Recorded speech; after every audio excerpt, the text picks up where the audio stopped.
पांडवों के महाप्रयाण के बाद अर्जुन के पौत्र और अभिमन्यु के पुत्र परीक्षित हस्तिनापुर के महाराज बने। स्वयं पांडव भाइयों के द्वारा शिक्षा प्राप्त परीक्षित सर्वगुण संपन्न महाप्रतापी राजा थे। परीक्षित गुरु कृपाचार्य और युयुत्सु के संरक्षण में भली भांति राजधर्म का पालन करते थे। परीक्षित का विवाह राजा उत्तर की पुत्री इरावती से हुआ और उनको जनमेजय, भीमसेन, श्रुतसेन और उग्रसेन नाम के 4 पुत्र हुए। कुलगुरु कृपाचार्य के सुझाव पर परीक्षित ने गंगा नदी के तट पर 3 अश्वमेध यज्ञ किए और समस्त विश्व में अपना आधिपत्य स्थापित करने के लिए दिग्विजय पर निकल गए। अपनी दिग्विजय यात्रा के दौरान एक जगह महाराज परीक्षित की भेंट एक गाय, एक बैल और एक ग्वाले से हुई। गाय बहुत ही दुबली थी और बैल केवल एक ही पैर पर खड़ा था तथा ग्वाला दोनों को मार रहा था।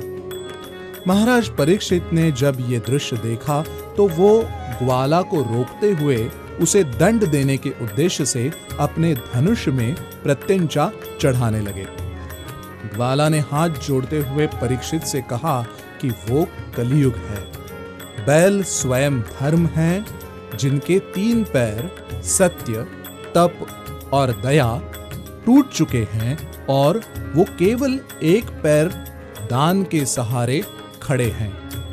गाय स्वयं पृथ्वी है, जो पाप का बोझ बढ़ने के कारण दुर्बल हो गई है और अब कलियुग में इस पर अधर्मी राज्य करेंगे, इसलिए दुखी है। परीक्षित ने धनुष की प्रत्यंचा खींचते हुए कहा, मेरे जीवन काल में मैं तुझे मेरे राज्य में प्रवेश नहीं करने दे सकता। मैं तेरा यही नाश कर देता हूं। कलियुग ने कहा, ओ कुरुकुल श्रेष्ठ, ये स्वयं ब्रह्मदेव का बनाया कालचक्र है। सत्य, त्रेता और द्वापर युग के बाद अब मेरा समय है। इस काल चक्र में व्यवधान डालना आपके लिए उचित नहीं है। परीक्षित ने अपना धनुष नीचे किया और सोच में पड़ गए। कुछ देर सोचने के बाद वो बोले, ठीक है, मैं ब्रह्मदेव के कालचक्र को भंग नहीं कर सकता, परंतु एक राजा का कर्तव्य है कि वो अपनी प्रजा की हर प्रकार से रक्षा करे। परीक्षित कलियुग को मार नहीं सकते थे और ना ही उसे अपने राज्य में खुला छोड़ सकते थे। सोच विचार कर महाराज परीक्षित ने कलियुग के निवास के लिए द्युतगृह, मदिरालय, वेश्यालय और कसाई घर निर्धारित किए और कलियुग को निर्देश दिया कि वो इन 4 स्थानों के अलावा और कहीं नहीं रह सकता। कलियुग ने महाराज परीक्षित को और ध्यान से देखा और कहा, जैसी आपकी आज्ञा महाराज, परंतु मेरी एक और विनती है। आपने मेरे लिए 4 स्थान निर्धारित किए हैं जो कि असत्य, मद, काम और क्रोध जैसे अवगुणों के प्रतीक है। कृपा करके मुझे लोभ के प्रतीक स्वर्ण में भी रहने का स्थान दे। परीक्षित ने कलियुग की बात मान ली। परीक्षित कलियुग की चतुराई नहीं समझ पाए और उनके तथास्तु कहते ही कलियुग महाराज परीक्षित के स्वर्ण मुकुट में जा बैठा। एक बार महाराज परीक्षित वन में शिकार हेतु गए हुए थे। एक जंगली जंतु का पीछा करते हुए वो बहुत दूर तक निकल आए। उनको प्यास लगी। पास ही में शमीक नामक एक ऋषि अपने आश्रम में मौन व्रत धारण किए ध्यान में लीन थे। आसपास किसी और को ना देखकर परीक्षित ने ऋषि से अपने लिए पानी मांगा। ऋषि ने ध्यान में लीन होने के कारण महाराज की बात को अनसुना कर दिया। अपने मुकुट पर बैठे कलियुग के प्रभाव में आकर परीक्षित ने क्रोधित होकर पास ही पड़ा हुआ एक मरा हुआ सर्प उठाकर ध्यानमग्न ऋषि के गले में डाल दिया और वहां से चले गए। कुछ समय बाद ऋषि शमीक का तेजस्वी पुत्र श्रृंगी वहां आया और उसने मरे हुए सर्प को अपने ध्यानमग्न पिता के गले में लटके देखा। ये दृश्य देखकर श्रृंगी ऋषि के क्रोध की सीमा नहीं रही और उन्होंने श्राप दे दिया कि जिसने भी उनके पिता के गले में मृत सर्प को लटकाया है, आज से 7 दिन बाद उसकी मृत्यु तक्षक नाग के डसने से होगी। जब शमीक ऋषि अपने ध्यान से उठे तो उनको अपने पुत्र के क्रोध पर बड़ा ही कष्ट हुआ। उन्होंने अपने एक शिष्य को हस्तिनापुर भेजकर महाराज परीक्षित को उनकी आने वाली मृत्यु की सूचना दी। ऋषि का श्राप सत्य होकर ही रहेगा जानकर महाराज परीक्षित ने अपने पुत्र जनमेजय का राज्याभिषेक कर स्वयं ईश्वर के स्मरण में अपना मन लगाकर अपनी मृत्यु की प्रतीक्षा करने लगे।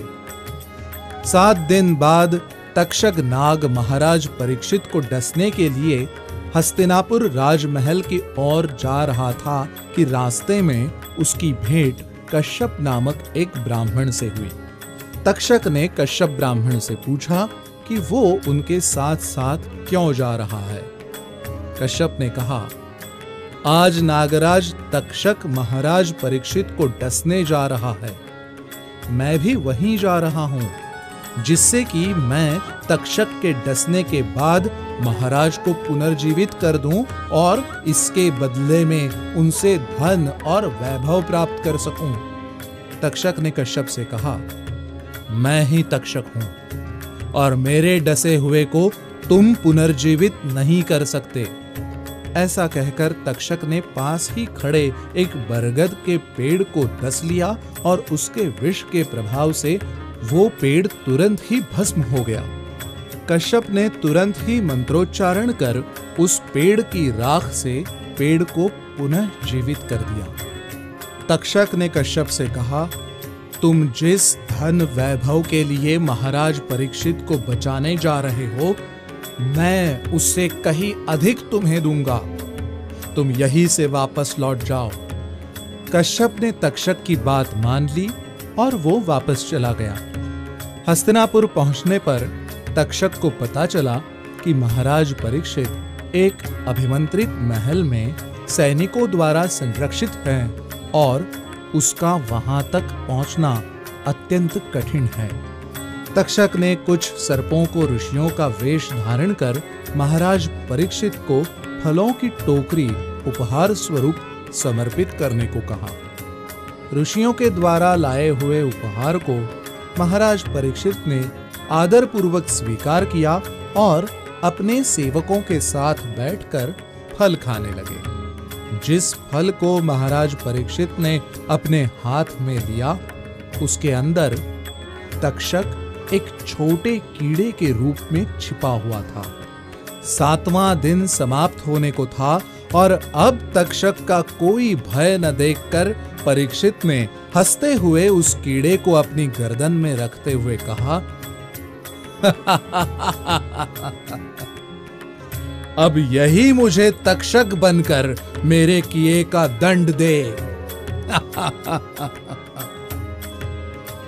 महाराज परीक्षित के ऐसा कहते ही वह कीड़ा पुनः तक्षक नाग के रूप में वापस आ गया और उसने महाराज को उनकी गर्दन में डस लिया।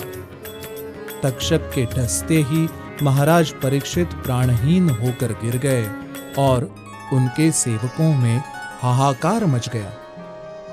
महाराज जनमेजय ने अपने पिता का विधि पूर्वक अंतिम संस्कार किया और परीक्षित स्वर्ग को प्राप्त हुए।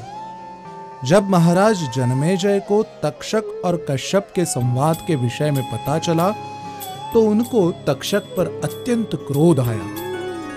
अपने पिता की मृत्यु का प्रतिशोध लेने के लिए जनमेजय ने एक विशाल नाग यज्ञ का आयोजन कर विश्व के सभी सर्पों को उस यज्ञ की अग्नि में भस्म करने का निर्णय लिया। महाराज परीक्षित की मृत्यु के बाद कलियुग को रोकने वाला कोई नहीं बचा और धीरे धीरे कलियुग का प्रभाव 5 अवगुणों असत्य, मद, काम, क्रोध और लोभ के रूप में बढ़ता चला गया। कलियुग में दान, धर्म और प्रभु नाम के उच्चारण द्वारा ही मुक्ति संभव है। जैसा कि गोस्वामी तुलसीदास जी ने कहा है, कलियुग केवल नाम आधारा, सुमिर सुमिर नर उतरहि पारा। कलियुग केवल नाम आधारा, सुमिर सुमिर नर उतरहि पारा।